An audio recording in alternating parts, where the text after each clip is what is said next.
ለተከራይ ቤቴ ልቀቅልኝ ወይም ዋጋ ጨምርልኝ ይለዋል። ተከራይ ደግሞ ዋጋ አልጨምርም ቤቱን ግን ለቅልሃለሁ ይለዋል። አከራይ በቃ ምትለቅልኝ ከሆነ ነገ ብትለቅልኝ ብሎ ያስጨንቀዋል። ተከራይም ምንም ችግር የለም ምችለውን ሁሉ ሞክራለሁ ነገ ለቅልሃለሁ ይለዋል። ይህ ክስተት የተከሰተው እንግዲህ ቱርክ ላይ ነው።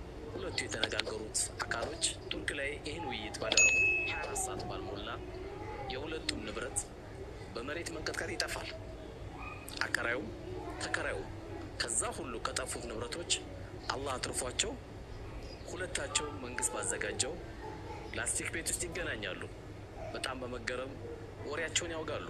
ታዲያ ያን የምናወራው የነበረው አንተም ቤት ልትፈልግ እኔም ሌላ ሰው ላከራይ የነበረውን ያወራናቸውን ወሬዎች ለምን ለዓለም ህዝብ አናስተላልፍም ብለው ይሄን መልእክት የውለኛ ማድረሰውናል።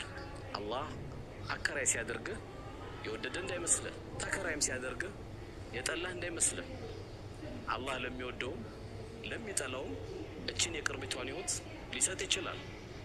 ነገር ግን ከኛ የሚጠበቀው በቀናት በሰዓታት በሰከንድ የሚፈጠርብን ነገር አናውቅምና ለሰው ልጆች ሁሉ መልካም እንሁን። ወጀዛኩሙላህ ኸይረን